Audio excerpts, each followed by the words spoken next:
Hey everybody, welcome to quite literally the middle of nowhere. You can see my buddy behind me, Tony. He's setting up his telescope to do a little astrophotography tonight. That's why we're here. This is actually the fourth camp spot that we looked at. So here's a look at the other three that we did not choose and how we got out here. And when I mean out here, I mean we're out here.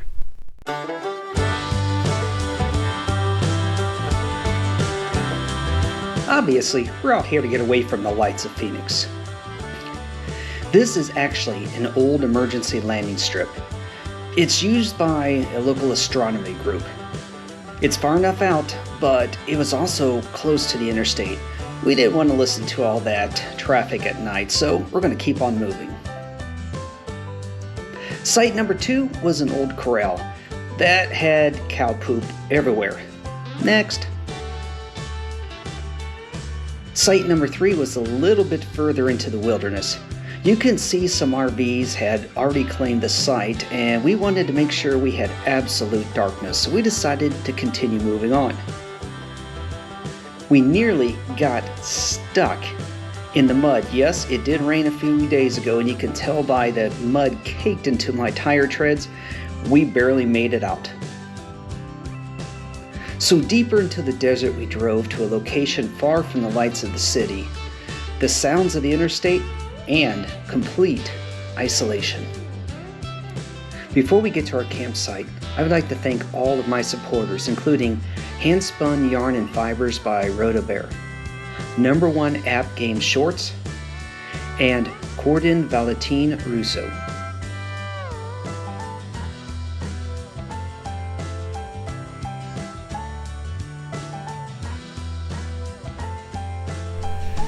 So this is probably not the greatest sunset location in the world. What we're hoping for is these clouds really produce something cool.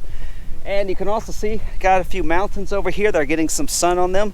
So might try and do a little photography there. But, so where we're at, I really can't even explain where we're at. But anyhow, this is what it looked like when we were trying to set up camp.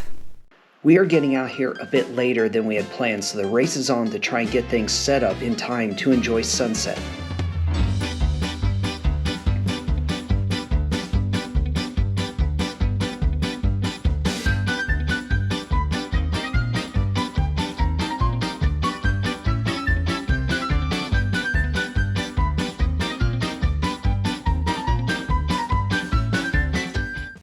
One thing I'm going to try and remember is to look behind me, because we have some really dramatic clouds heading away from the sun right now. So we have some that are close to the sun, but we have a front moving through here that's clearing out all the clouds, and that's good for the astrophotography part.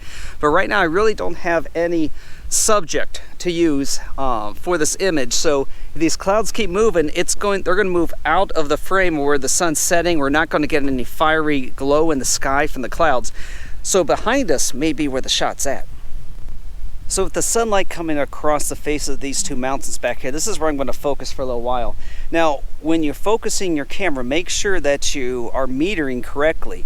There is a lot of dynamic range here, so I'm going to have it focus on the actual mountain. That's going to lighten up the sky a little bit, but we'll be able to see the detail that's on the side of the mountain and a little bit of the shadow as well. Personally, this does nothing for me, but that's okay. We're not here to shoot a sunset. We're here to shoot the stars. With darkness falling across the desert, we continued our preparations.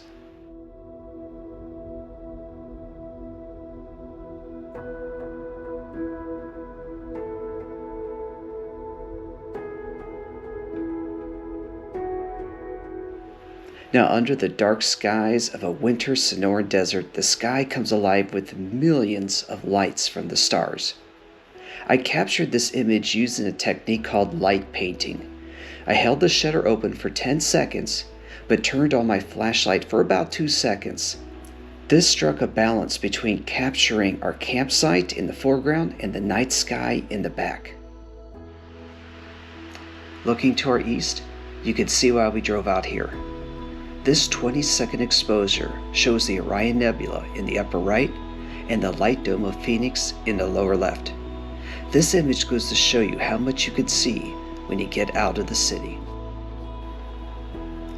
I'm operating on my normal tripod, so I can't hold my shutter open for long before the stars begin leaving trails as they move across the sky. Here, I'm experimenting with ISO 3200 and different exposures. Little did I know it until I was developing these images that I captured a galaxy in my lens. Looking back at my subject for sunset, a whole new world is in front of us. You can see the galactic cloud in the upper left. This is the best image that I've ever taken of the Orion Nebula. I know, it's not that impressive. As a matter of fact, Tony's images are about to put me to shame, but you'll have to come back next week to see those. We're going to be staying out here and continue capturing images of the night sky, but this time with Tony's astrophotography setup. Next week, Tony will give you a tour of his gear and his images of deep space. Please remember to open your hearts and homes to a shelter animal in need, or please donate to your local animal shelter.